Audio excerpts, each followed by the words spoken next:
You're listening to CFRN, the Christian Financial Radio Network. Good afternoon, traders, and welcome back to the CFRN E-mini Futures Cast. This is the daily broadcast of Indeterminate Length, where we discuss all things E-mini, along with some really big ideas on the finer points of trading gold, bonds, crude, sugar, the euro. Joining us today, Mr. Michael Borg. From our trading desk in Chicago, Mr. Burton Schlichter. Now, to get things started, let's go to our host and founder in Studio A, overlooking South Mountain, America's largest city park. Here's Dwayne.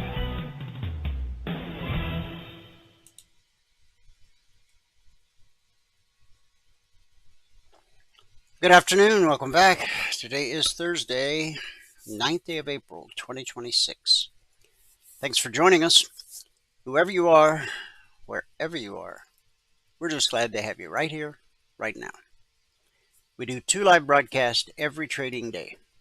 The first broadcast is our live training room. To get in there, you got to be a member or taking the 1-week free trial. This broadcast, on the other hand, is open to the public. Everybody, everywhere on planet Earth with an internet-connected device. There's 2 different ways to join this afternoon broadcast live. The best way, you only have to do it once. Go to mytradingiq.com. Scroll down to where it says Noon Broadcast. Click the link, fill out the registration form, and you're done. What will happen going forward is every trading day you'll get an email about an hour before this broadcast starts. In the email, there will be a link. So at 12 noon Eastern, all you have to do is click the link in the email, and it automatically logs you into our platform. The benefit of doing it that way is you immediately have access to the question box, so you can ask questions and participate in the discussion. Now, there will be days you're out of your office, away from your desktop, you still want to join live. And some days you'll be busy, so you can't join live, but you want to get caught up later. You can do both of those via our YouTube channel, which is easy to remember. youtube.com/CFRN. That's the Christian Financial Radio Network since 2005. Not only do we broadcast live every trading day on our YouTube channel, as we're doing right now, we also archive each and every daily broadcast. Currently, there's over 3,000 daily episodes archived for your educational and viewing pleasure. And if you're new to our neck of the woods, it's a great way to get to know who we really are. Thanks to the power of YouTube, you can scroll back 6 days, 6 weeks, 6 months, 6 years, even more, a lot more.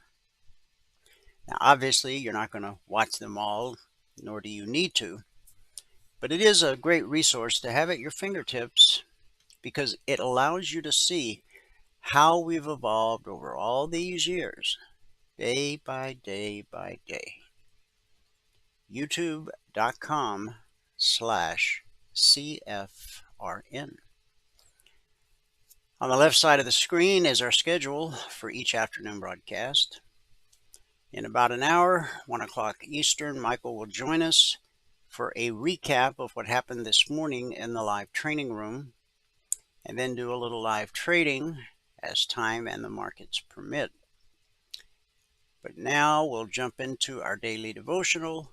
That's where we start each and every afternoon broadcast.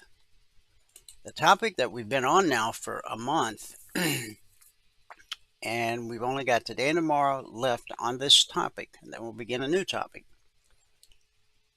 Where are you, God? Our scripture today is Revelation 1, verses 10 through 11, from the NIV translation. On the Lord's day I was in the Spirit, and I heard behind me a loud voice like a trumpet, which said, "Write on a scroll what you see and send it to the 7 churches, to Ephesus, Smyrna, Pergamum, Thyatira, Sardis, Philadelphia, and Laodicea." Again, that was Revelations 1, verses 10 through 11. The global vision fulfilled in the future. From his exile on the island of Patmos, the Apostle John received a vision that would close the circle of God's progressive revelation. What began with God speaking creation into existence culminates with Jesus speaking directly to his churches scattered across the known world. John writes in Revelation 1:10, "I was in the Spirit on the Lord's day, and I heard behind me a loud voice like a trumpet."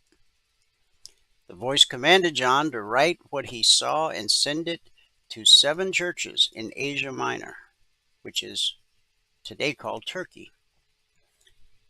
These weren't random selections, but strategic representatives of the diverse Christian communities that had emerged across the Roman Empire. Although they addressed issues happening at the time, they also represent struggles the church faces now and in the future. John's vision was breathtaking. Among the lampstands was someone like a son of man, dressed in a robe reaching down to his feet, with a golden sash around his chest. Revelation 1:13. This was Jesus in his glorified state, walking among 7 golden lampstands representing the churches. His presence wasn't distant. He was intimately involved with each community. Each church received a personalized message addressing their unique circumstances. Ephesus had lost their first love, despite their doctrinal correctness. Philadelphia remained faithful despite having little strength. Laodicea had become lukewarm in their prosperity. The geographic spread was significant. From Ephesus on the coast to Laodicea inland, these churches represented different cultures, different economic conditions, and different spiritual challenges. One way to interpret John's vision is that these 7 churches symbolize the complete church, God's people spread across every continent and culture. The number 7 represents completeness in biblical symbolism, suggesting that Christ's message extends to all his followers everywhere. What started with 12 disciples in Jerusalem has grown into diverse communities spanning continents. Today, until Jesus returns, the good news will continue to spread, and the global church will continue to grow. To each church, Jesus promised rewards for those who overcome. These weren't just individual promises, but corporate victories. Entire communities will experience Christ's triumph. The vision points toward a future when believers from every nation, tribe, and tongue will worship together. Christ continues walking among his churches today. His voice still reaches diverse communities across every continent, speaking words for specific needs. The global church that began with a few disciples is becoming exactly what he envisioned: a worldwide family hearing his voice in every language and in every culture. Let's pray. Heavenly Father, help us to be attentive to your voice, just as John was in the Spirit. Open our ears to hear what you are saying, and give us hearts ready to respond in obedience. May we clearly see your truth and boldly share it with others. It's in Jesus' name we believe and pray.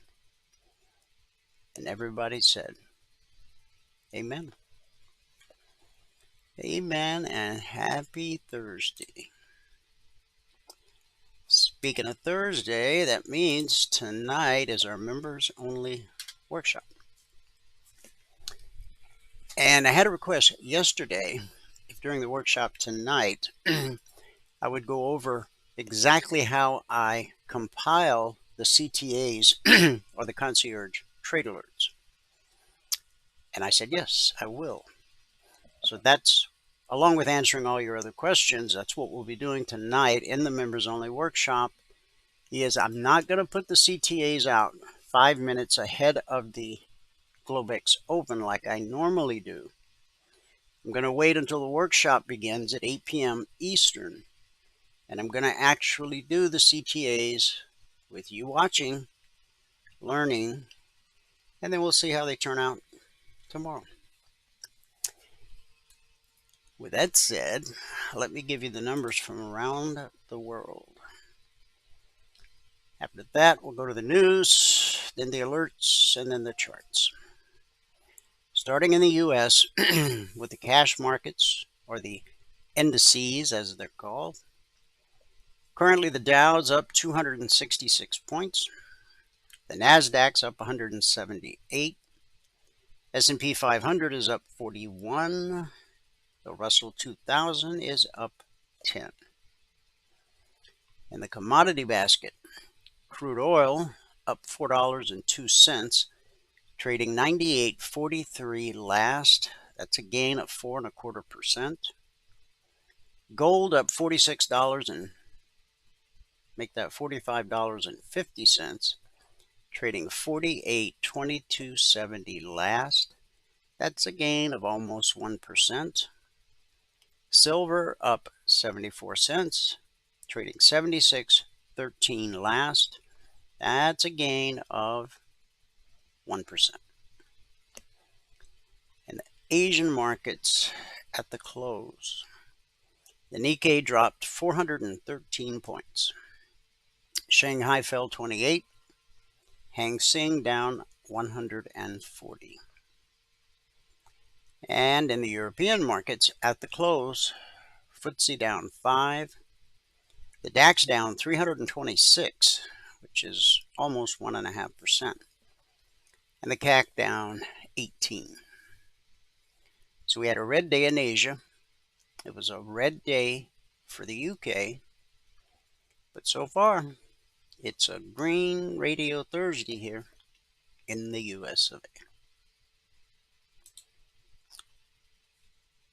Turning to news. Hang on. It's an awkward time for it to ask me to relog in, but hang on. What's really going on? Let me find my notepad. Some passwords you don't ever want to save in your browser or in your password manager. At least I don't. Things like my Google password, things like my banking information. Those are on a notepad. Hackers haven't figured a way to get to those yet. Give them time. They'll figure it out. Okay, let's see if I typed that in properly.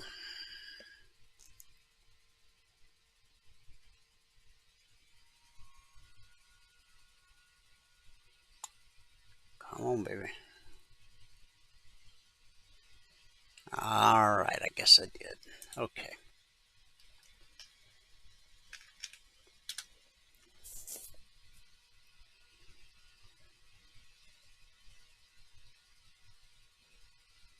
Hmm.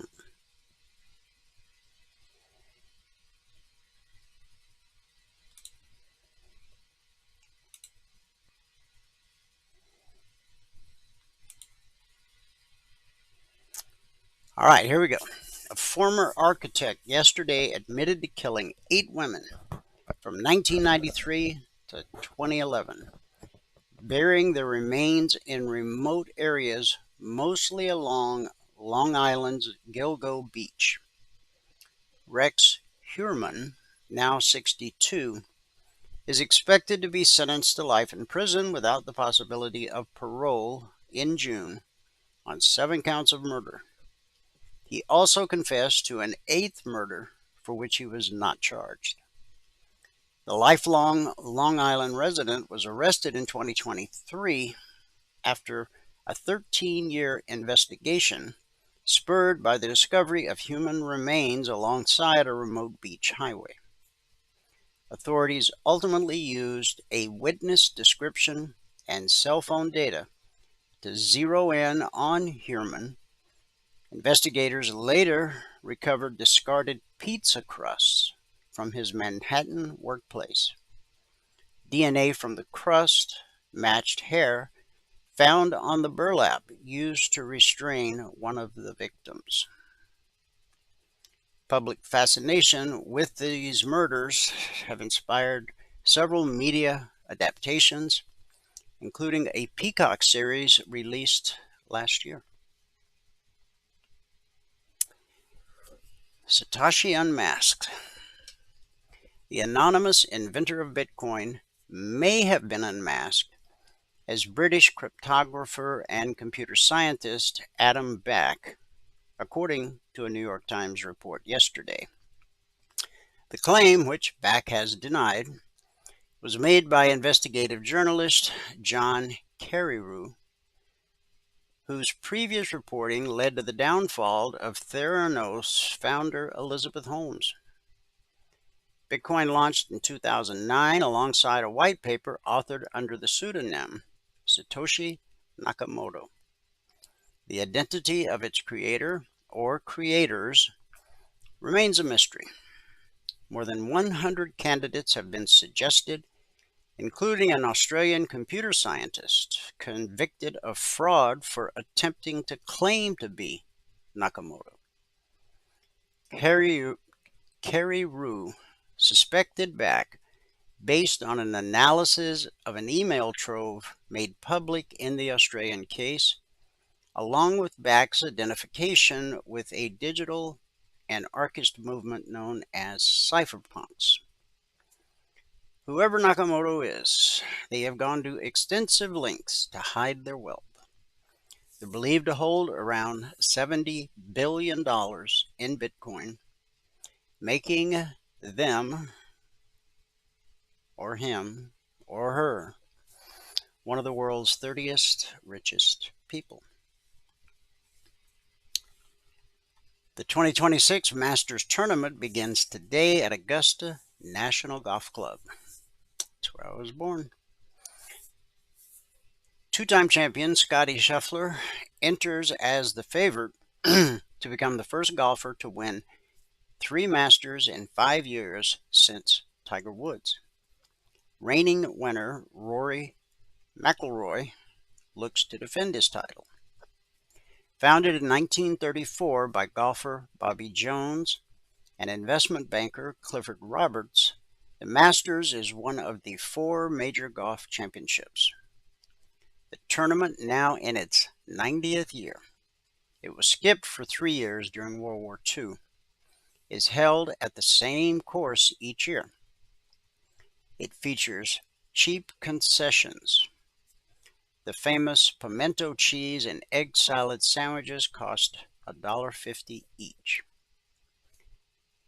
It's also famous for the Champions Dinner and the awarding of the green jacket, one of the sport's most recognizable symbols.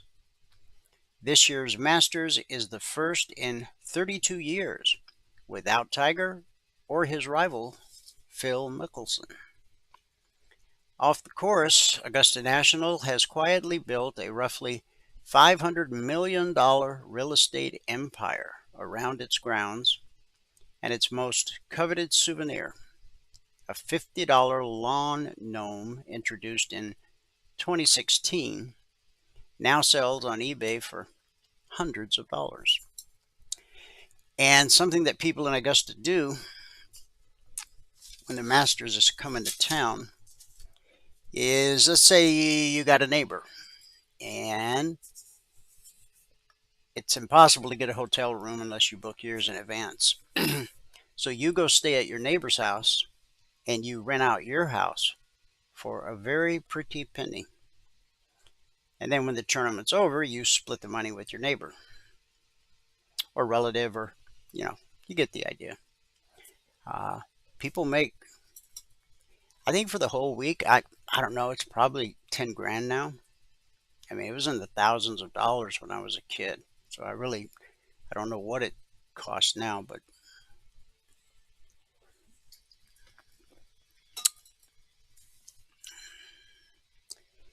in today's dollars, John D. Rockefeller would be worth $435 billion.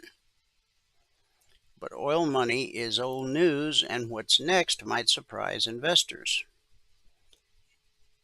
In 2026, a $2.1 trillion opportunity in clean coal. This is something that I've been looking into. There's a company. This is not a recommendation to buy or sell anything. Frontieras. That's Frontieras. They say you can invest in it up until midnight tonight at $7.77 a share. I've done no due diligence on this company, so you do your own due diligence and let me know how you do. I've already talked to you about SpaceX, and I've been talking to you for a couple years about lithium. And let's go to Wall Street.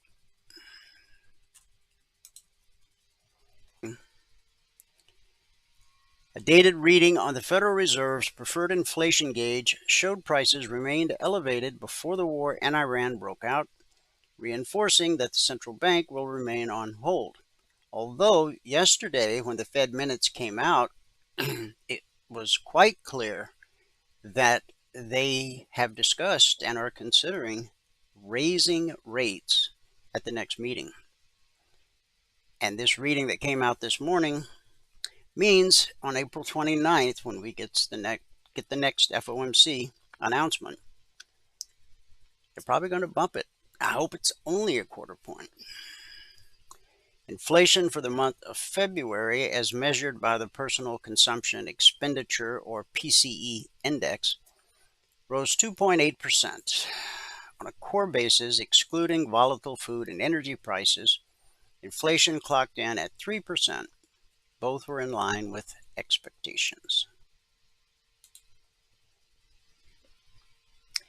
U.S. stocks edged lower today, backing off from a powerful rally yesterday, but now the rally seems to be back on again. You'll see it when we get to the charts here in just a few minutes. Yesterday, the Dow rallied over 1,300 points.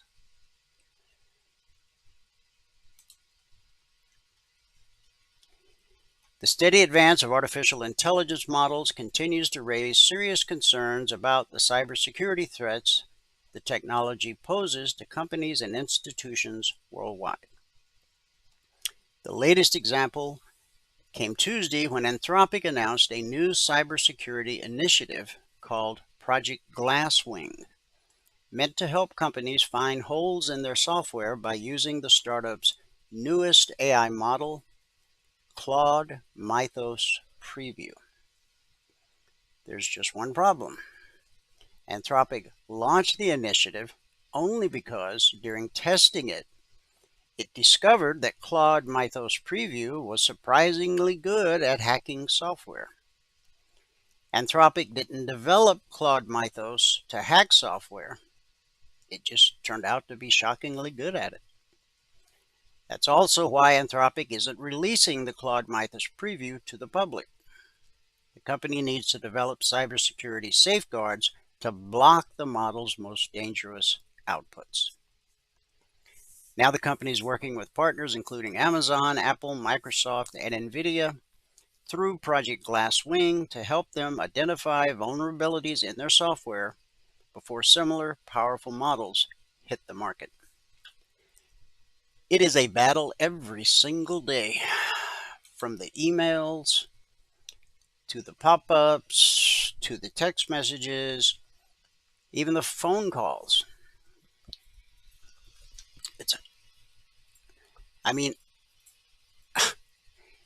There's tens of thousands of people around the world.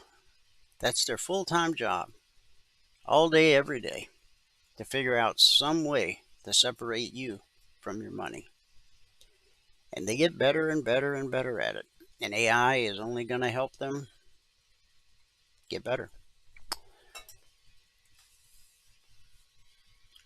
Software shares tumbled today after Anthropic held back the release of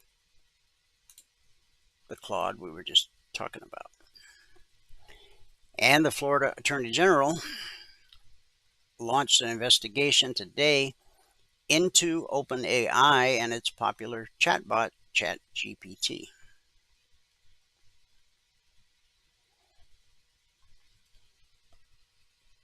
Now, ChatGPT and two other artificial intelligence chatbots have been approved for official use in the U.S. Senate, according to the New York Times.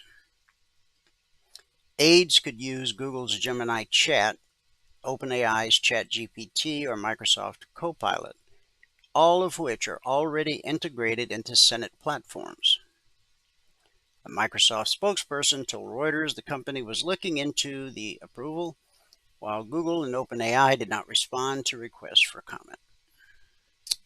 Great. Now the Senate's going to get hacked. They're a bunch of hacks anyway. Half of them. India's central bank yesterday suggested introducing a delay for certain digital payments above a certain threshold as part of measures to curb rising fraud, and sought stakeholder feedback on the proposals in a discussion paper. The Reserve Bank of India outlined 4 possible safeguards, including a lag for certain authorized push payment transactions above 10,000 rupees, which is about $108, additional authentication for high-value transfers by vulnerable users, limits on credits into some bank accounts without enhanced checks, and customer-controlled safeguards, such as disabling digital payment channels. I know we've talked about this in the past, but even here in the U.S., a lot of banks, if you walk in with $500 and try to deposit it into your account in cash, they won't take it. They will file a suspicious activity report because you tried to deposit $500 in cash into your account. I mean, come on, man. Big Brother's watching like never before. Now, this is going to tick you off, so get ready. The man charged with killing 23-year-old Erna Zarutska on a light rail train in Charlotte, North Carolina last year was found incapable to proceed with the trial, meaning his case will likely at least be delayed. The Public Defender's Office filed a motion on April 7th, revealing that DeCarlos Brown Jr.'s mental health evaluation at Central Regional Hospital determined he was incapable of proceeding in his case. A judge still has to accept the findings of this mental evaluation, and the court could proceed if it determines Brown's mental capacity is restored. However, if the judge determines Brown is not capable of standing trial, the charges would be dismissed. Now, aren't they supposed to lock people like this up in mental institutions? Put them in straitjackets or padded rooms? I'm sure you've seen the video of the stabbing. Zarutska was a Ukrainian refugee. This all captured national attention in 2024. The graphic video from the Charlotte light rail train shows that at 9:46 p.m. on August 22nd of 2024, Zarutska boarded the train and sat down in front of Brown. At 9:50 p.m., cameras appear to show Brown stabbing her to death. He claimed he acted because Zarutska was reading his mind. The district attorney's office accepted the public defender's request to continue the case and delay for 180 days a hearing on whether to seek the death penalty. In addition to state charges, Brown also faces federal charges and is in custody at an Illinois federal prison. He was indicted in October on charges of violence against a railroad carrier and mass transportation system resulting in death, and he will also be receiving a mental evaluation in the federal case. Now, this is a guy that has been locked up something like 19 times for heinous things. He's not in his right mind. I agree with that. But to drop the charges? Now, that's at the state level. I can't imagine a world where the feds just drop the charges. Strange world we live in. How strange? Well, imagine you are confused about your gender and you think you were born in the wrong body. Do you really think a series of experimental drugs and surgeries to erase your biology and make you appear as the opposite sex would improve your psychological condition? It should come as no surprise that a landmark study from Finland suggests the exact opposite. Finns under 23 who were diagnosed with gender dysphoria proved more likely to receive specialist-level psychiatric treatment both before and more than 2 years after the first referral to a gender clinic, and gender-affirming care only made things worse. The study was published Saturday in the journal Acta, I can't even pronounce it, which finds that young people who were referred for gender identity services were more than 3 times likely to receive psychiatric treatment than other Finns, both before and after their first appointment. Those who underwent medical interventions after such referrals proved even more likely to need special psychiatric help. Working with the Finnish government, Statistics Finland, and a hospital with one of the country's 2 gender clinics, the study analyzed 8 groups, men and women with gender dysphoria, who did not undergo sex-rejecting procedures. Men and women with gender dysphoria who did undergo such procedures, and men and women from the general public matched by birth year and municipality to each patient in the other groups. The study used the 11-digit personal identification number that each Finnish resident receives to track medical data and psychiatric visits. The study found that 61.7% of the gender dysphoric young people received specialist-level psychiatric treatment more than 2 years after being referred to a gender clinic, while only 14.6% of the control group received such treatment in a comparable time period. These findings suggest two important things: that sex-rejecting procedures do not improve mental health long term, and that the people who are diagnosed with gender dysphoria are more likely to have even more problems after the diagnosis.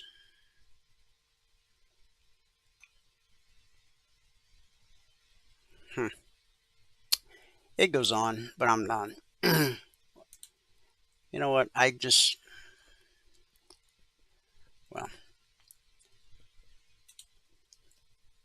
I think God knows what he's doing. And I understand. You know, when I was a kid, there were tomboys. You know, girls that didn't want to wear dresses. They wanted to dress like the boys and be on the baseball team and all that. But you know what? They grew out of it. There was also little boys that would rather play with dolls than G.I. Joes. Same thing, but anyway. Guess what? They grew out of it. Or just decided that they were gay. Which means no gender-affirming care, no harmful chemicals put into their body, and no body parts whacked off. Okay, Logic 247. It's our 24/7 around-the-clock E-mini alert service. Not just E-minis, but crude, gold, and silver. Over the last 401 weeks, we've issued over 21,900 individual handcrafted alerts. And we've averaged on a weekly basis 20% or less of the alerts being stopped out based simply on market structure, a simple process we teach all of our passport holders. This week, since the markets opened Sunday night at 6 p.m. Eastern, we've issued a total of 58 alerts.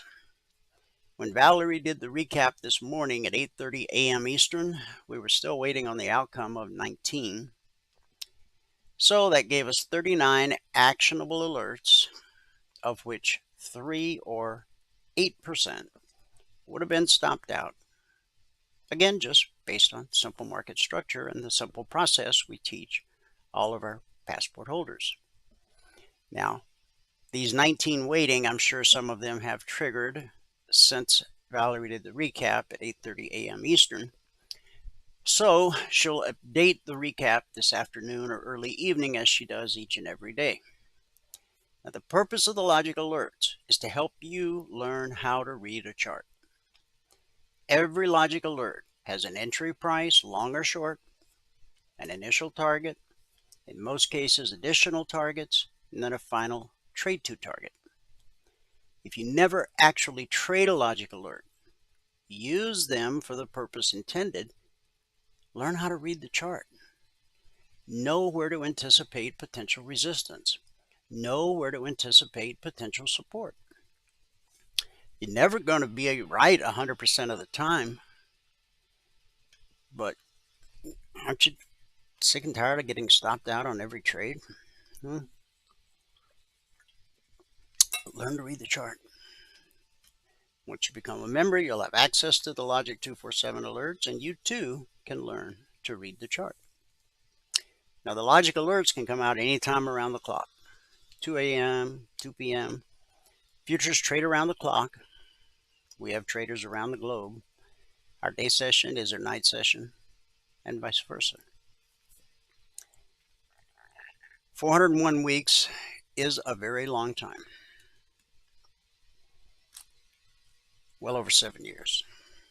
But many years before we introduced Logic 247, we had our original alert service, the concierge trade alerts.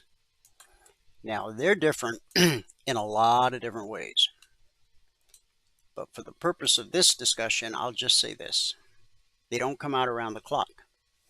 They're typically posted 5 minutes ahead of the Globex open each evening.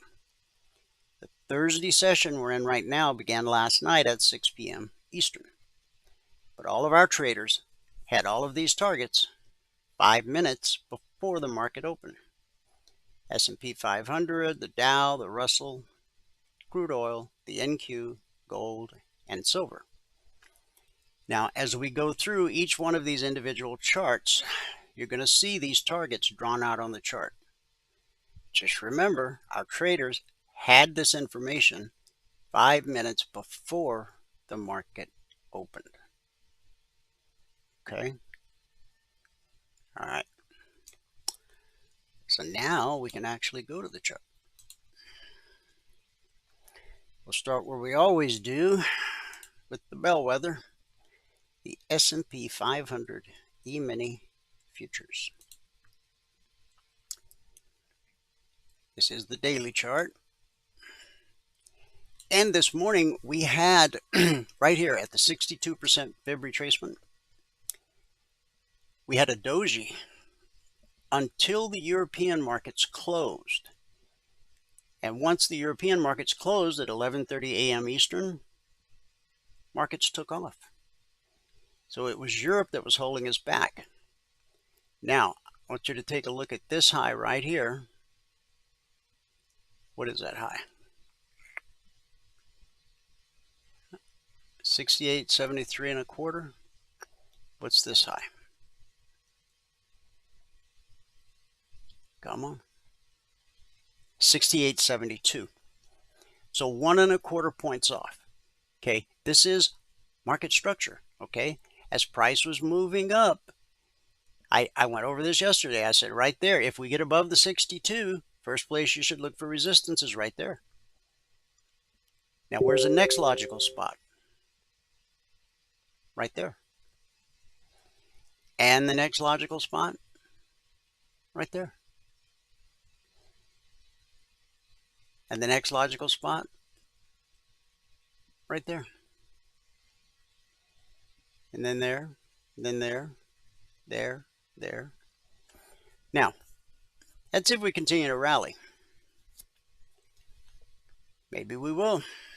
I said yesterday, this downtrend that we've been in, which caused me to put on reverse fibs. Reverse fibs is when you draw from the high to the low. Regular fibs are for uptrends. You draw from the low to the high. I said yesterday, if we have a daily candle open and close above the BBC, that's the green line, we will have gone from a downtrend back to an uptrend. At which point I will take down these reverse fibs and put on regular fibs, which means I will draw the fibs from this low to whatever the current high is. Okay. And we may be doing that tomorrow. Looks like it. I can't see us selling off enough to get back below the BBC unless war breaks out today, tonight. So probably tomorrow we'll go from the reverse fibs back to the regular fibs, with full knowledge of all these areas I just outlined. I mean, this right here is just such a beautiful example. Okay. If you were long this move up, you should have known to expect resistance there. And if this high gets taken out, the next one. Reading the chart's not that difficult once you have just a basic understanding. And the more you do it, the better you'll get, like anything. Tennis, baseball, whatever. Now, price always reverts to the mean. Doesn't matter what you trade or how you trade it. Price reverting to the mean is kind of like gravity. It just is, okay?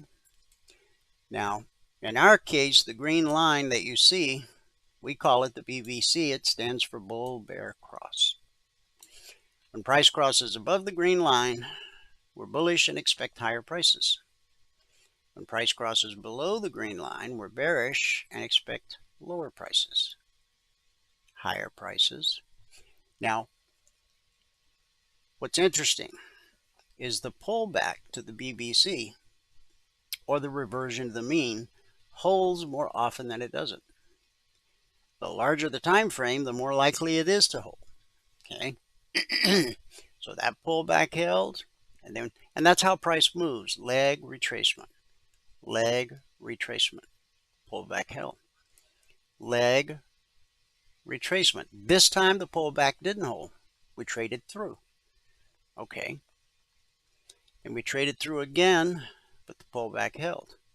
And it held, and it held, and it held. Now you might look at this and go, well, what do you mean it held? The candles are physically touching the green line. That means it held. So we had a leg, a retracement, a leg and a retracement. Pullback held, the pullback held. Right here it didn't hold, okay? But then it held, and it held. And then we got below the BBC.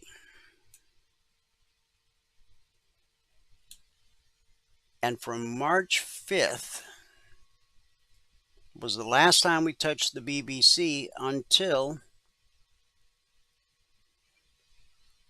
April 6th. So we went a whole month without reverting to the mean on the daily chart. But the pullback held for a day. It held for 2 days. It even held for 3 days because you see it's still touching the green line. But this one here, it's going to open and close above the BBC. So we know once this war starts up again, what's going to happen. But you got to trade what's in front of you. So even though you don't think this rally has legs and that it's going to hold for the long term, well, it's best not to trade against the trend. What's the old saying? The trend's your friend until it ends. Okay. So that'll be a big day tomorrow if that's how it finishes, and it looks like it's how it's going to finish.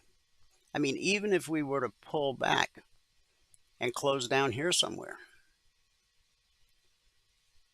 we would still have a candle that opened and closed.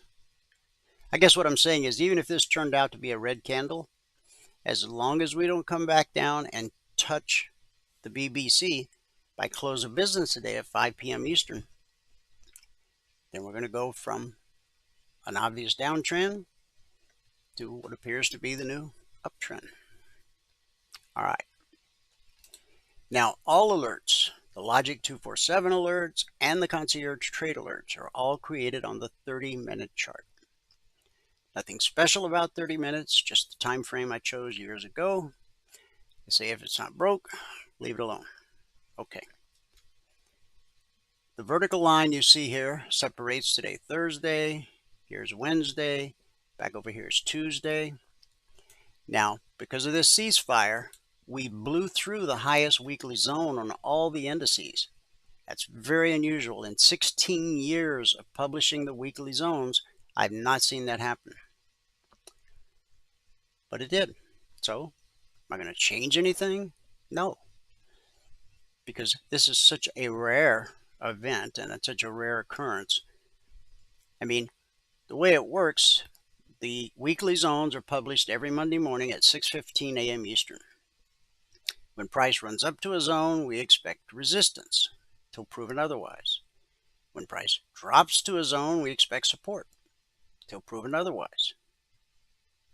Support always sends you to resistance. Resistance always sends you to support. And support always sends you to resistance. Okay. All right. So, this was the opening candle last night. Now remember, these targets that you see drawn on, our traders had these targets 5 minutes before the market opened last night. Right here, you were below the BBC. You could have gotten your goal for the day right here. This candle opened at 68.04 and dropped to 67.94. That's a 10-point drop right there in that 130-minute candle, 10 points. You only need 2 points to get your goal for the day. But we never made it to the short target, which was based off this low from yesterday. Red and falling turned to blue and climbing. Red and falling is obviously bearish. Blue and climbing is obviously bullish. And when the black step line crosses blue and climbing, that tells you to look for a pullback to the BBC. So again, we were right here at 11 o'clock. This is the 11 o'clock 30-minute candle. But this morning, when the European markets closed at 11:30 a.m. Eastern, we took off. And look where we are now. We've taken out the highs. This was the high of that ceasefire rally right here. And that's what the long target was based on, this little double top right here. Okay. See how simple reading the chart is? That was a short target. That was a long target. Now, this one candle that hit the target, it opened at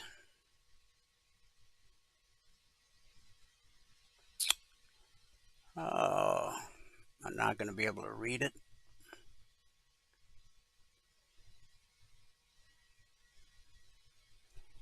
That thing's right in my way.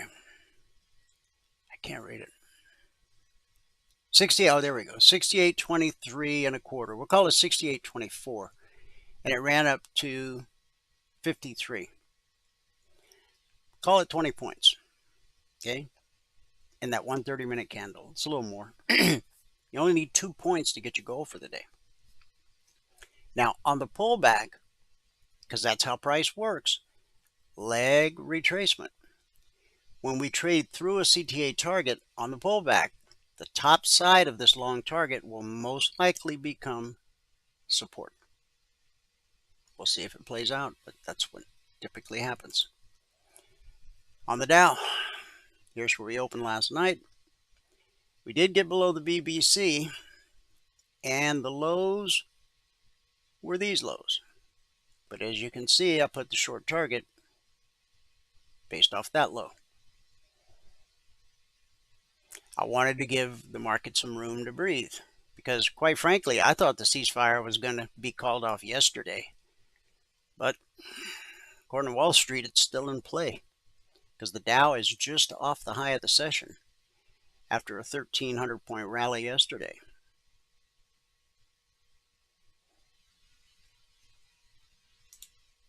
The Russell.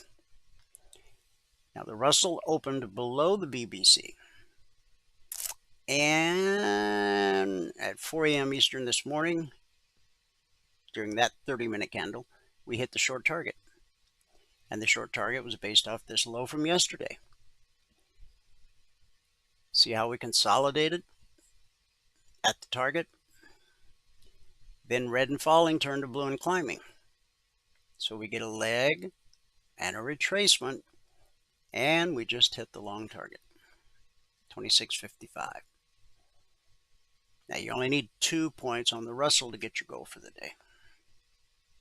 And this long target was based off of, because that seemed like a little much up here, so I went with right here where blue turned to red. And we just hit it. 2 candles back to back. Tapped it, pulled back, tapped it again. In Q. Now, I drew fibs for that big move up. I showed you these yesterday.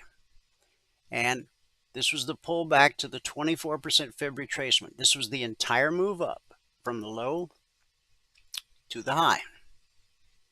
Those are regular fibs, not reverse fibs, because this was an uptrend.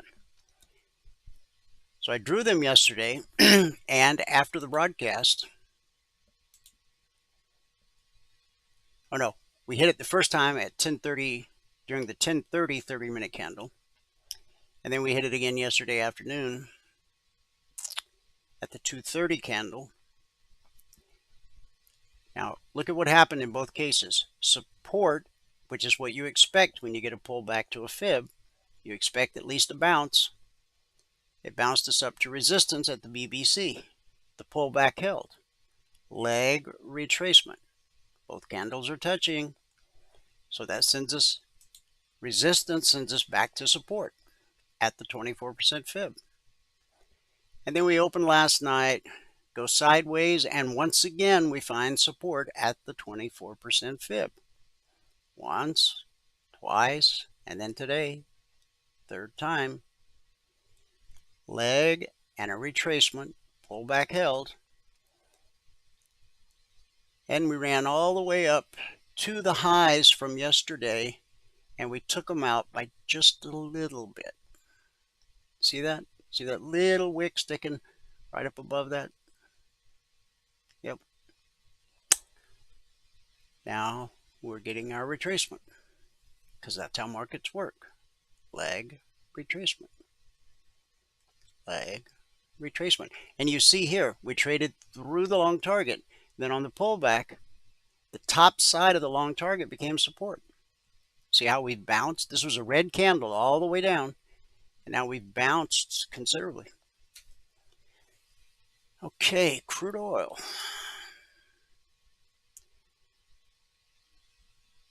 Yesterday, the big sell-off in crude, we found support at the weekly trading zone. And then here's where we opened last night. And we just kind of hugged the BBC until about 6 o'clock this morning Eastern. We hit the long target. We consolidated, and then we made a run to the next zone. So in effect, we went from zone to zone. That's usually how it works. Now resistance sends the market looking for support. For a minute, it found it at the top side of the long target and the BBC. But now we're below the BBC, and it looks like this candle is going to open and close below the BBC. Plus, blue and climbing has turned to red and falling. So what does that mean? Once we take out the low of the previous candle, you should be good on a short down to here. Bullish cross. That's when the blue line gets above the green line and leads to an extended move. The first time price revisits that area will almost always be good support. So about 95.40. Okay? So wait for a break of the low of this candle, and then look for support at 95.40. Or to be more conservative, call it 95.50. That makes sense? Hope so. Because I don't know any better way to explain it. Gold. Here's where we opened last night. And we hit the short target by 8 o'clock Eastern. Now the short target was based off that low from yesterday. See it right there? Short target. That low. Market structure. Support sends us to resistance. Pullback held. See, I guess we got to look at this as a leg and a retracement. Pullback held. And then we found support at the BB at blue and climbing, which sent us back to the BBC, which sent us back to blue and climbing. And then finally, we got above the BBC, and we did a leg and a retracement, a leg and a retracement, and we hit the long target. Now we're consolidating at the zone. Now keep in mind, these are the zones that were published Monday morning at 6:15 a.m. Eastern. Once they're published, they're carved in stone for the entire week. They don't change. That's how it's been for over 16 years. We've published the zones every week since December 14th, 2009. Silver. This is where silver opened last night. We dropped to the short target. To the zone, 72.80/81. You only need 2 pennies in silver to get your goal for the day. So support sent us to resistance, back to support. And we got above the BBC, blue and climbing, leg retracement. See that pullback right there held. And then we hit the zone, and then we got through the zone, and we ran into this bearish cross. Now, a bearish cross is when the red line gets below the green line and leads to an extended move. The first time price revisits that area will almost always be good resistance. And it was. Some great examples today. And that daily candle is looking strong. So let me point out one more time. Right here, we got this double top. That's market structure. Your next spot is going to be this high right here at 69.03.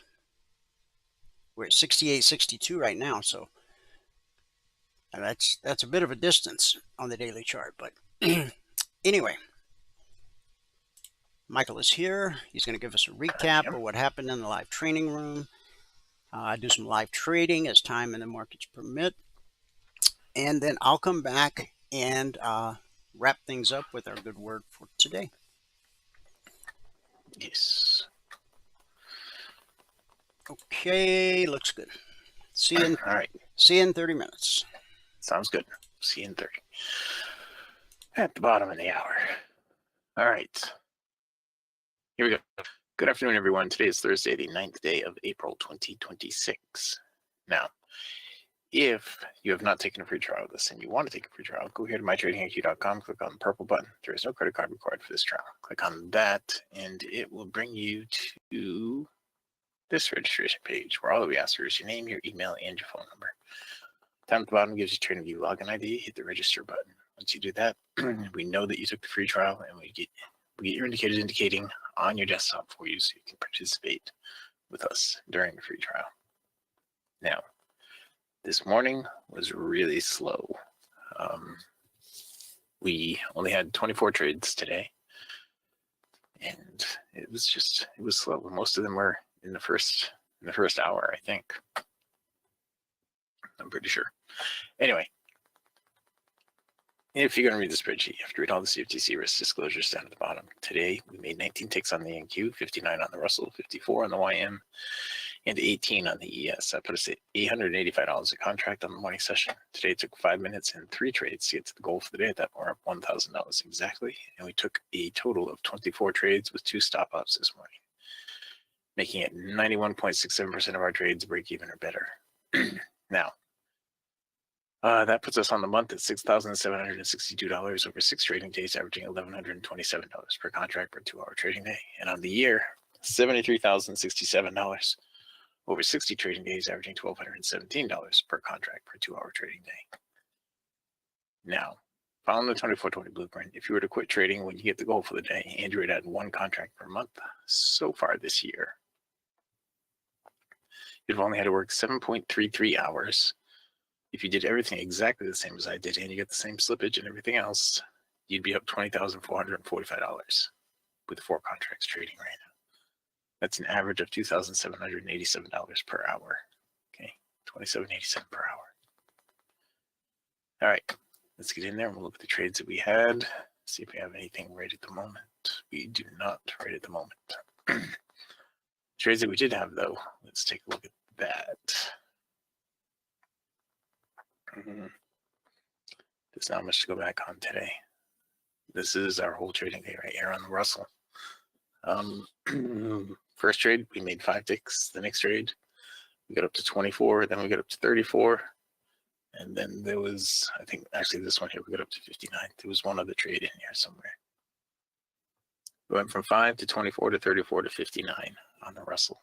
So there's one other positive trade in here somewhere. It's probably here, I imagine. Those are all the trades on the Russell. During the break, looks like there was a nice period right here when European markets closed is what I was concerned about. I'm not concerned. I was hoping we're going to get some movement when they closed, and they did. We did get some movement. And that was it. We don't have any trades right now on that one. Now the YM, we had a couple more trades than the Russell, and the YM had a bigger move here during the break. If we hit control and back on that, we are. Again, this is pretty much all of it right here. This is the whole morning right here. So on the YM, we went from 5 ticks to 19 ticks to 29 ticks. From 29, we went to 42. 42 went to 49, and 49 went to 54. So there's one other one missing in here somewhere. We went to 54 ticks.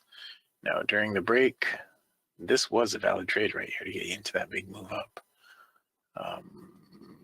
That was not a valid trade there. That was actually a valid trade there. Would have been a break even. But you had the big one right here to get into that move up. That was nice. That right there was a valid trade. That would not have worked. That would have subbed out to the tick. But that was the YM today. All right. Now the ES. We had actually more trades on the ES than any other market. And oddly, we had fewer trades on the NQ than any other market.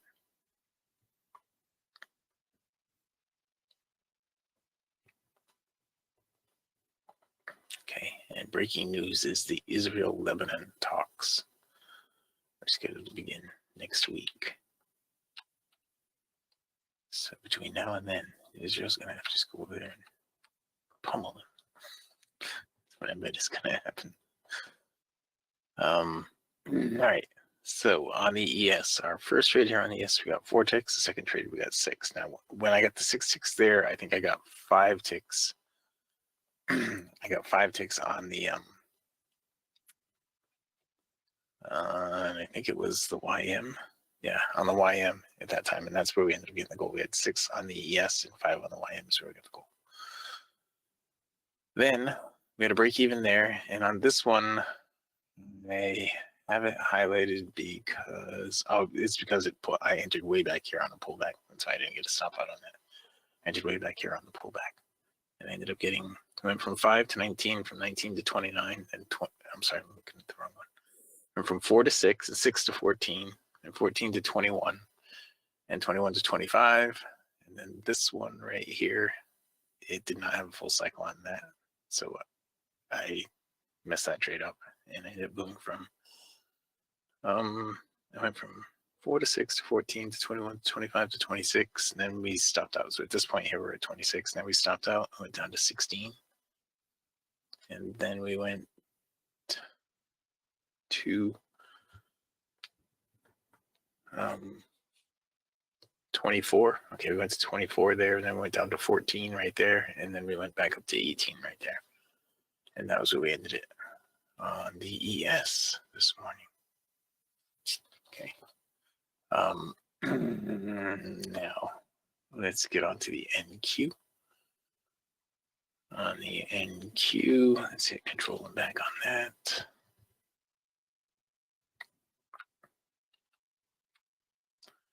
Okay. On the NQ now,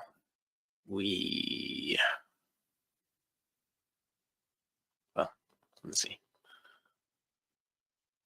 We didn't have any trades right here at the very beginning. Then we had a break even, and then we stopped out on that first trade there. So we're at minus 36 on that one. And we really didn't have many trades on the NQ. From minus 36 right here, we went to minus 5. So we had a 31 tick trade there, and then we had a 20 tick or something like that, 24 tick trade right there, I guess, because we went to plus 19 on this trade right here. That was it on the NQ. We didn't trade again, so we only had a few trades on the NQ today, which is really odd, but it's how it all panned out. It's kind of a weird day altogether today. We had, if I go out here, Dwayne's probably already looked at this with you, but this right here on the S was just a little tiny doji all morning. And that's, it opened here last night at 6 o'clock last night, 6 p.m. last night. It opened right here. Just a little tiny doji the whole night and all the way to the morning. What is this? This is Uber. And HD was the other one I was looking at. And CLH and SPY and QQQ and IW. All right, so all the ETFs did really well. It was when the London markets closed.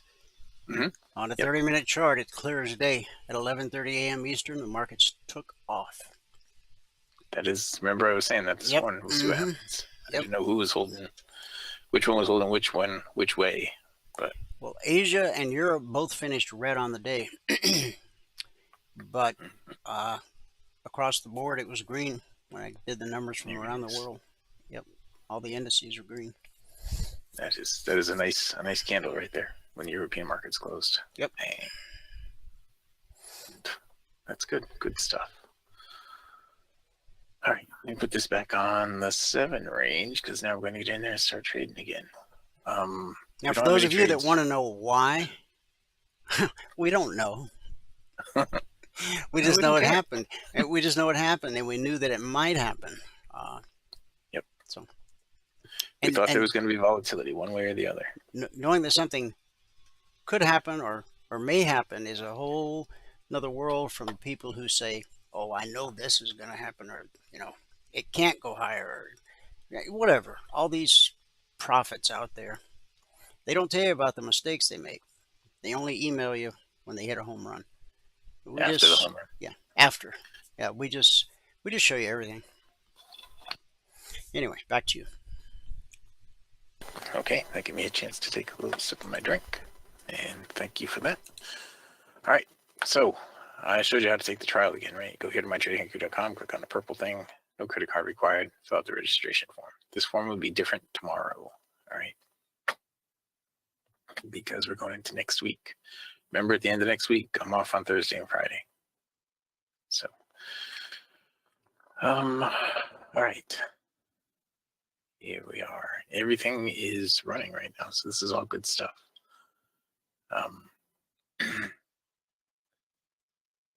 As taking a quick look at the ETF things there that I had been looking at earlier today.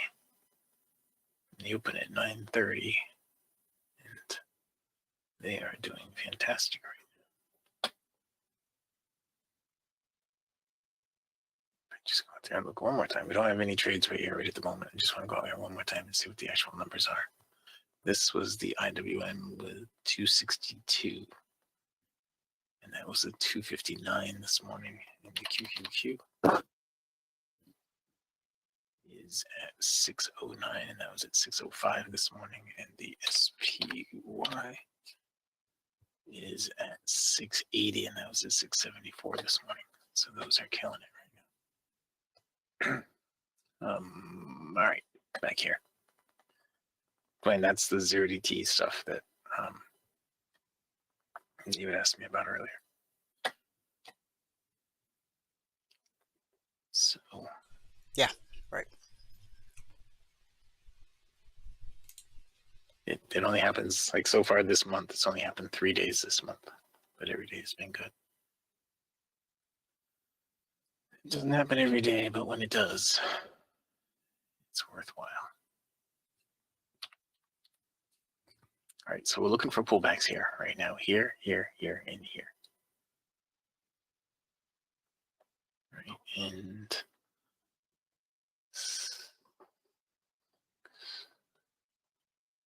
and this is where people fall into the trap of chasing the market. You gotta wait for the pullback. You gotta wait for that pullback.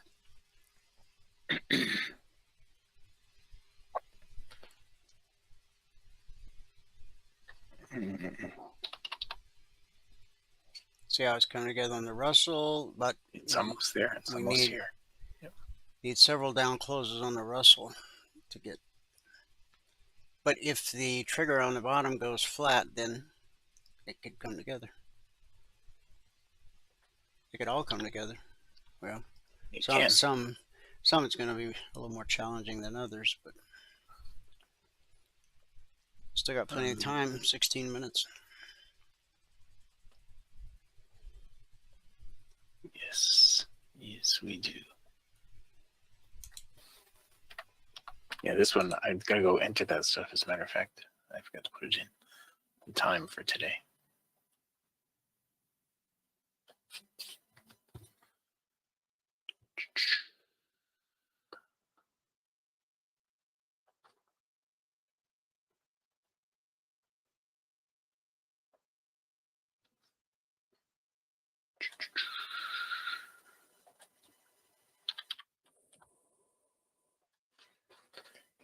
Yes, because this, we didn't get it. It came out of the oversold. That's the problem. The other ones are probably going to do the same thing. It's gonna reset the midpoint. So we might get a second shot at this. Okay, after it resets the midpoint. But Dwayne, these are the 0 to T things from this morning.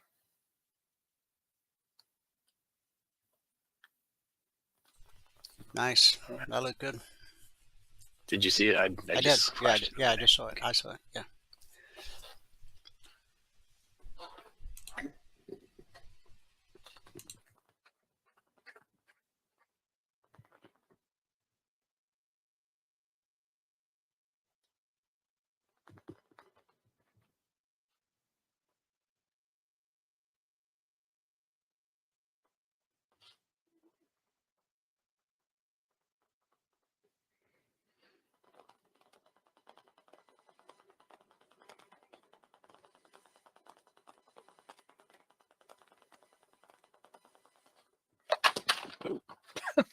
Oops. Sorry about that. How big of a noise that made for you. Slipped right out of my hand.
All right.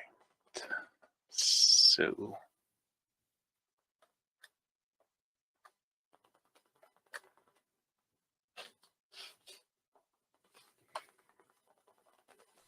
This is a real challenge.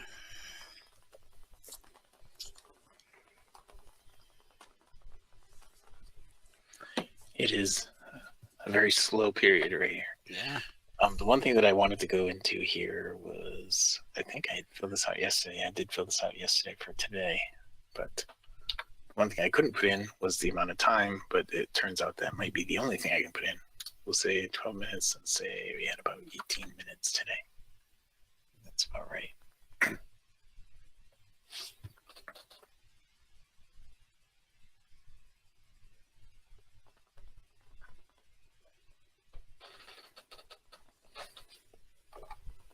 I already let everyone know who's tuned in that the CTAs will not come out today at 5:55 p.m. Eastern. That we're going to actually do them during the workshop at 8 p.m. Eastern. So, yes, for those of you who want to know, I'll do them. You'll see exactly how I do them, what I base it off of, and then we'll see what happens tomorrow.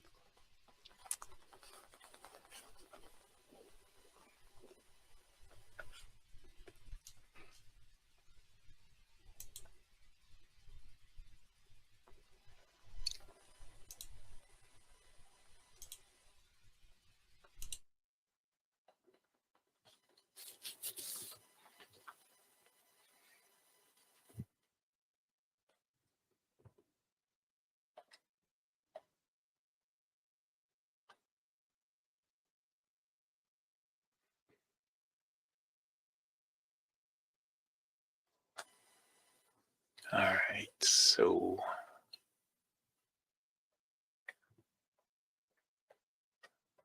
I am hoping we're going to get something here on the NQ. The NQ is closest to giving us something right now. Just needs a down close that'll flatten this out. Get us in the oversold, it'll flatten it out. And then we can bounce off the mid band at that point. Okay.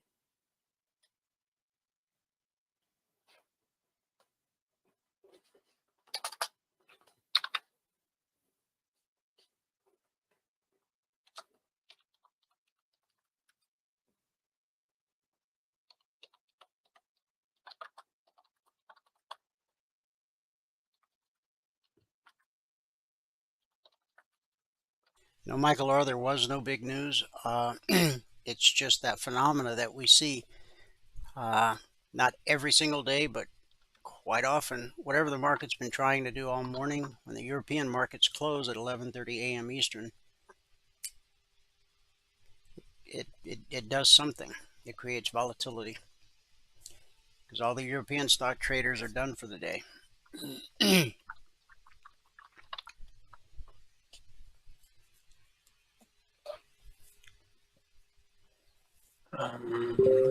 This is going to be the 8th green day. Yes, it does look like it, and it does. It is kind of cow tipping, but you know, once you tip those cows over, they're not happy.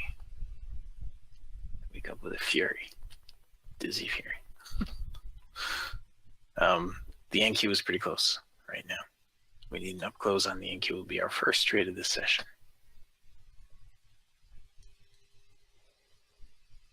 Let's go low here at 32. Be looking to buy 52 on that. Okay, that's where we need the up close. Yeah, that's what we were saying this morning, Michael R. When European markets closed, you know, we never know which one's holding which one which way. You know, if European market's holding everything down, or if it's holding everything up, we just don't know. But usually between 11:30 and 12, there's usually some pretty good activity in the time that we actually don't trade in there, at least when we're done trading for the morning session. Now, an up close here on the NQ would do the trick. It would indeed. The last bar would have, and this bar will too. The ES is a long way away from a trade now that it's come out of the oversold. The Russell is too, but the Russell is actually closer than the ES. The YM, right now I have the NQ just needs an up close. The YM needs a down close, followed by a wick that hits mid-band with an up close. Or possibly 2 down closes in a row, and then an up close. So we're holding on right now. And if we don't get an up close on the NQ on this current candle, then it's probably not going to happen. Probably not. The next candle would have to go straight up. Here we go. Come on. I think it's almost there. My order is nowhere near where it's supposed to be right now. I'm getting it closer to where it's supposed to be. 20 ticks away from the bottom of the bar. And the bottom of the bar is trying to hover and get it there at 29.50. So it should be 49.50. 20 points above the bottom of the bar. Did that right? 29.50. 10 points. I'm sorry, 10 points. Okay, you got it. 40 ticks. There it is. There it is. Okay. There it is. Finally got it. I'm in. Here it is. 40 ticks, not 20 points. 20 points is 80 ticks. Math was all wrong. We have nothing here on the ES. This is it on the NQ. And we don't have anything anywhere else.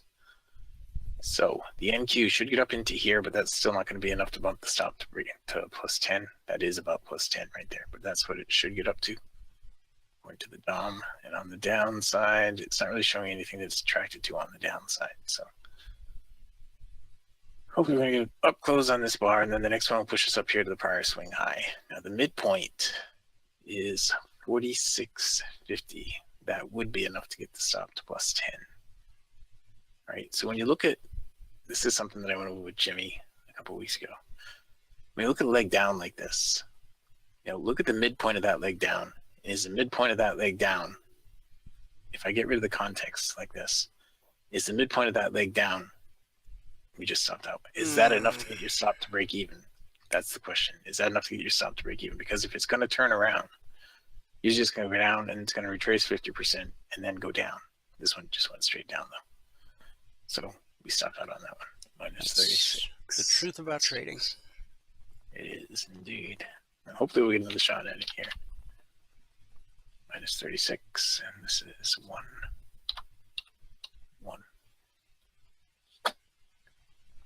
Let's get back in here and I'll put the contacts back on, and we'll see if we get another shot at something here. All right.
Yeah. Yes, they do not like being pushed over.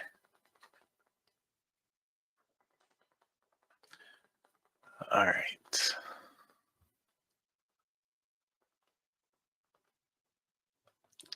So we just have to wait. One trade, one stop out so far, and we're going to run out of time. We only have 2.5 minutes left. But that looks like it was going to be a good one there. It's too bad. It didn't go into profit at all. I had a good entry on that one too. It's just not going to profit at all. So, you know, the thing about the NQ or the 39 range, the bracket that I'm using on the 39 range is off from all the other brackets a little bit. And all the other brackets, I don't know if you guys ever noticed this, on all the other brackets, I have, why is it not there? What page did I put that on? Oh, I put it on the trading rules page. Here it is. On all the other brackets, the stop is a little bit bigger than the bar size. But on the 39 range, the stop is not bigger than the bar size. It's a little smaller than the bar size. And that's worked out well. It's because I accidentally started doing it with the 31 bracket on the 39 range. It worked out well, so I stuck to it. And you know, if it's going to stop out, it's going to stop out more than 36 ticks. It would stop out the whole 40 if we had a 40 tick stop on it, or 45 tick stop. That's what I've come to find. So we are not getting another trade set up here. It doesn't look like. We're just going to have that one trade, and it was a stop out. That, as Dwayne said, is the truth about trading. Got a whole other minute right now, though. It could happen. It could happen.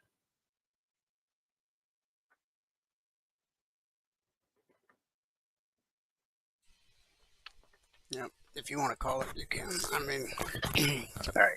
Yeah, we're not going to have anything else here. So let's just go through this part. If you have not taken a free trial with us, go here to mytradingiq.com, click on the purple button. There's no credit card required for the trial. Once you click on that, it is going to bring you to this registration page. Now, this will change after the partners meeting tonight. I'll have new information for next week in here. On this page, all we ask for is your name, your email, and your phone number. Down at the bottom, your trading view login ID. If you give us that, we can get the indicators indicating on your desktop. Right? That's where you want to be when you take the trial. You want to have the indicators on your desktop so you can trade along with us, or at least see the indicators and follow along with us. And I saw XRP scroll across your screen there. What was the price on that? It's $135.49 of a penny. Okay. $1.35. Yeah. I thought there was a comma.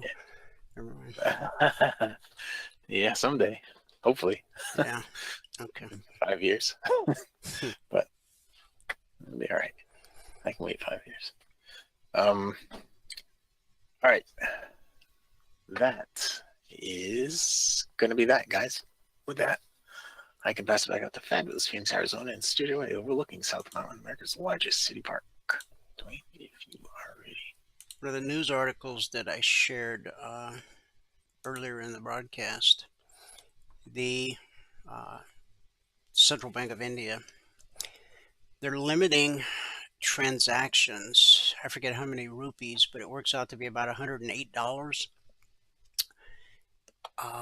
If you have any kind of automatic payments, or it's just a new threshold. Like right now, if you walk into a U.S. bank, most U.S. banks, I don't mean the bank called U.S. Bank, I mean any American bank. Let me say it that way. With $500 in cash to deposit into your account, most of them will turn you away or question where that money came from. So I understand that India has a much, lower economy, so their threshold's at $108. But it's just I'm just pointing out how, now they say they're doing it to combat fraud. Well, I think in the U.S. it has more to do with tax issues or whatever. And of course, they want to get you away from paper currency anyway, because they can't track that. So no more putting, a $5 bill in little Johnny's birthday card. Because you owe a gift tax, because little Johnny owes a gift tax on that, or his parents do. Johnny. Yeah. Well, So anyway, all right, recap of the morning session. Today took 5 minutes and 3 trades to get to $1,000 per contract. Good job. All right, guys, I have covered everything in granular fashion. We went through every one of the individual markets. We'll take one last look at the daily chart. And we're just off the high of the session there. So now this candle opened, and it looks like it's going to close without physically touching the VBC. That means these reverse fibs will go away tomorrow during the broadcast, and we'll put on regular fibs. Reverse fibs, you draw from the high to the low. But tomorrow, if this thing holds up, we will draw from the low to the high, wherever that is. And I mean, outside of Trump just officially starting the war again and bombing those bridges in Iran, I can't imagine us coming back to touch the VBC today. And that's how we determine a downtrend versus an uptrend. So, okay. Anyway, I went through all the markets in granular fashion. If you missed any part of today's broadcast, 10 minutes after I sign off, go to youtube.com/CFRN. You can watch today's broadcast in its entirety or fast forward to any part you want to watch. If you want to become a member, email Valerie support@cfrn.net or call her at 949-42-EMINI. You'll probably get her voicemail, leave a message, she'll call you back. She'll then email you everything you need to become a member. Once you become a member, you get 2 hours of live training every trading day. That's live trades in front of real people, 2 hours every trading day. And if 9 out of 10 new traders fail because they don't have a teacher, wouldn't it be wise to have someone teaching you every single day? On top of the group training, you have access to private one-on-one mentoring. All you got to do is ask. The strategy you learn, the indicators you use as a passport holder are fluid across all markets and all time frames. Stocks, futures, crypto, Forex, ETFs, doesn't matter. Price flows the same across all markets and all time frames, as I've shown you today and show you every day, from support to resistance, back to support, back to resistance, over and over, again and again. It's a never-ending cycle. It's just how markets work. As a passport holder, you'll get the Logic 247 alerts around the clock. Those will teach you how to read the chart so that you know where to expect potential resistance and where to expect potential support. That unveils the windows of opportunity where you find your best high probability, low risk trade opportunities. You get the concierge trade alerts typically 5 minutes ahead of the Globex Open each evening. Every Monday morning at 6:15 a.m. Eastern, you get the weekly trading zones. And every Thursday night at 8 p.m. Eastern, members only workshop. Last but not least, you get the golden keys that open all the private channels in Telegram. And there's a bunch. Everything a trader needs, all under one roof, one low price. If you've been on the trial, you've been kicking the tires for a while, get a hold of Valerie today, become a member. We'll make sure that your invitation arrives in time for you to be in the members only workshop tonight at 8 p.m. Eastern. Let's wrap this up with our good word for today.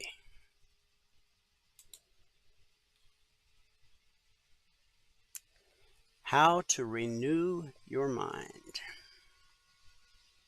Romans 12:2. Be transformed by the renewing of your mind. You were created for love, but you have learned to fear. The neurological love pathway in your brain consciously evaluates toxic thoughts, and as you choose to hand the situation over to God, you do not submit to fear. And love is the stronger of the two pathways. 1 John 4:18. There is no fear in love, but perfect love, the knowledge and acceptance of God's unearned and unfailing love for us, casts out fear, because fear involves torment. But he who fears has not been made perfect in love. As a redeemed child of God, you're wired for love, which means that love is your normal default mode. It is designed to dominate. Regardless of the way you have chosen to react in the past, painful, toxic thoughts can be reconstructed. Even toxic feelings you've been nursing for so long and are so familiar that you think they're normal. You can analyze them and rewire them because of your brain's neuroplasticity. This is what Paul meant when he said, do not be conformed to this world, but be transformed by the renewing of your mind. Will this renewing happen overnight? No.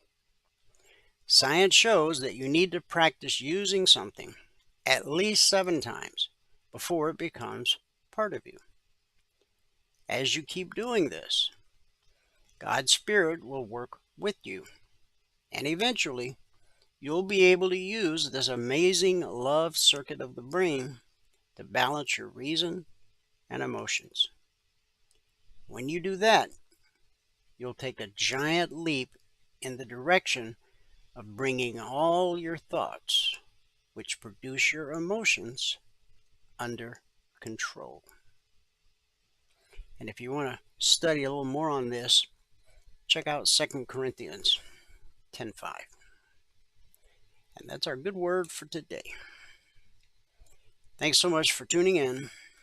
Whoever you are, wherever you are, may God continue to richly bless you with His mercy and with His grace. And I'll see you at the bell.